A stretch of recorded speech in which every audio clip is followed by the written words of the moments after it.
आज आपण लहान मुलांच्या टिफिनसाठी सकाळच्या गडबडीत होणारी एक चविष्ट आणि हेल्दी आणि लहान मुलांना इंटरेस्टिंग वाटणारी अशी आज आपण रेसिपी बनवत आहोत। या रेसिपीसाठी सगळ्यात पहिल्यांदा आपल्याला इथे गव्हाचं पीठ घ्यायचं आहे।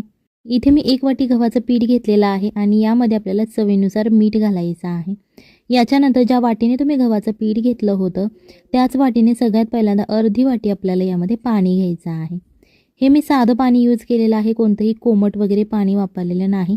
जे रोज आपण रेग्युलर पिण्यासाठी पाणी वापरतो रूम टेम्परेचरचं तेच आपल्याला इथे पाणी घ्यायचं आहे। आता हे अर्धी वाटी पाणी घालून झाल्यानंतर आपल्याला परत अर्धी वाटी पाणी घालायचं आहे। याचं प्रमाण तुम्हाला लक्षात ठेवायचं आहे। सोपी रेसिपी आहे, काहीच अवघड नाही। जर तुम्ही 1 वाटी गव्हाचं पीठ घेतलं असेल तर तुम्हाला 1 वाटी पाणी लागेल। जर तुम्ही 2 वाटी गव्हाचं पीठ घेतलं तर तुम्हाला 2 वाटी पाणी लागेल।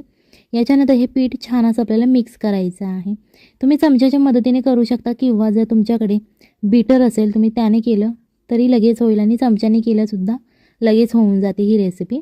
या ज्या गाठी तुम्हाला दिसत आहेत यामध्ये या तुम्हाला पूर्ण गाठी फोडून घ्यायच्या आहेत आणि छान असं पातळ असं आपल्याला बॅटर तयार करायचं आहे। जास्तही पातळ नाही आणि जास्तही घट्टही नाही, मीडियमच हे बॅटर आपण तयार करून घेतलेलं आहे। हे आता आपण साईडला ठेवून घेणार आहोत। याच्यानंतर इथे आपल्याला एक पॅन घ्यायचा आहे। त्यामध्ये जर तुमच्या मुलांना तेल आवडू ते वापरलं तरीही चालेल। 1 चमचा तेल घ्यायचं, त्याच्यानंतर थोडीशी जिरे आणि मोहरी यामध्ये घालायची आहे। मोहरी जिरे छान असे तडतडल्यानंतर तुम्हाला यामध्ये घालायची आहे मटकी। इथे मी मोड आलेली मटकी घेतलेली आहे। तुमच्या घरात जर मटकी नसेल किंवा इतर कोणताही पदार्थ असेल मोड आलेला तुम्ही तो घेतला तरीही चालेल। ते छान असं तेलामध्ये आपल्याला फ्राय करून घ्यायचं आहे। सगळ्यात पहिल्यांदा व्हिडिओ आवडत असेल तर व्हिडिओला लाईक करा, हळद आणि मीठ घालून पुन्हा एकदा ते फ्राय करायचं आहे। जर तुम्ही चॅनलवरती नवीन असाल तर चॅनलला सबस्क्राईब करा, जेणेकरून येणाऱ्या नवनवीन व्हिडिओजचे अपडेट तुम्हाला लगेच मिळतील। यामध्ये कोथिंबीर घालायची आहे। तुम्ही अशा प्रकारे अख्खीसुद्धा जे आपण खुडून कोथिंबीर घेतो ती घातली तरीही चालेल किंवा बारीक चिरून घातली तरीही चालेल। आता हे दोन्ही पदार्थ छान असे आपल्याला तेलामध्ये फ्राय करायचे आहेत। पूर्णही याला शिजवायचं नाही, ज्याप्रमाणे सॅलड वगैरे खातो आपण त्याचप्रमाणे हे करायचं आहे। अर्धी कच्ची मटकी जेव्हा शिजते तेव्हा तुम्हाला गॅस बंद करून घ्यायचा आहे, पूर्ण ही मटकी शिजवायची नाही। आता ही जी मटकी तुम्ही परतून घेतलेली आहे त्याच पॅनमध्ये थोडंसं तेल लावून घ्यायचं आहे। आपण जे बॅटर तयार केलेलं आहे ते बॅटर असं मध्यभागी आपल्याला घालून घ्यायचं आहे आणि हे जेव्हा तुम्ही बॅटर यामध्ये घालता तेव्हा तुम्हाला हे बॅटर पसरवून अजिबात घ्यायचं नाही। गॅसवरती तुम्हाला हे थोडंसं एका साईडने भाजून घ्यायचं आहे। इथे तुम्ही बटर, तेल किंवा तूप काहीही वापरलं तरीही चालेल। जेव्हा हे एका बाजूने छान असं फ्राय होतं त्याच्यानंतर तुम्हाला ते पलटी करायचं आहे। तुम्हाला दिसत असेल बघा, अशा प्रकारे तुम्ही ओलांडण्याच्या मदतीने ते दाबत भाजून घेऊ शकता, जेणेकरून ते छान असं सगळ्या बाजूने भाजलं जाईल। जेव्हा ते एका बाजूने भाजलं जाईल त्याच्यानंतर तुम्हाला ते पलटी करून घ्यायचं आहे, जेणेकरून ते दुसऱ्या बाजूनेही छान असं भाजलं जाईल। तुम्हाला दिसत असेल बघा, खूप छान असं दिसायलाही खूप छान दिसतं आणि याची चवसुद्धा खूप छान लागते।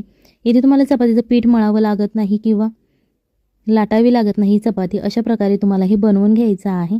रेसिपी इथे संपत नाही कारण मुलं चपाती भाजी खायला नाक मुरडतात। सो अशा प्रकारे तुम्हाला हे 2 छोट्या चपात्या तयार करून घ्यायच्या आहेत।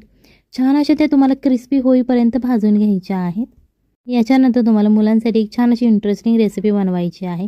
जेव्हा हे तुमचे पराठे किंवा तुम्ही चपाती म्हणू शकता हे भाजून होतात तेव्हा तुम्हाला ते एका प्लेटमध्ये काढून घ्यायचे आहे। तुम्हाला दिसत असेल बघा, दिसायला ही खूप छान आणि इंटरेस्टिंग रेसिपी असल्यामुळे मुलांनाही खूप रेसिपी आवडते। डबा अजिबातही रिकामा आणत नाही।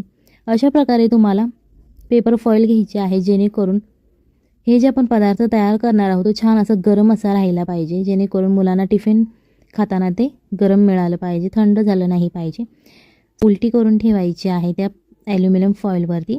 त्याच्यानंतर तुम्हाला अशा प्रकारे चीजची स्लाईस घ्यायची आहे। जर तुमच्याकडे चीज स्लाईस अवेलेबल नसेल, दुसरं कोणतंही अवेलेबल असेल तुम्ही ते घेऊ शकता। अशा प्रकारे ही स्लाईस मध्यभागी ठेवायची आणि त्याच्यानंतर आपण जी मटकीची भाजी तयार केलेली आहे ती अशा मध्यभागी उभट आकाराची भरून घ्यायची आहे। त्याच्यानंतर ही चपाती आपल्याला रोल करून घ्यायची आहे। तुम्हाला दिसत असेल बघा, दिसायलाही खूप छान दिसते आणि चवीलाही खूप छान लागते।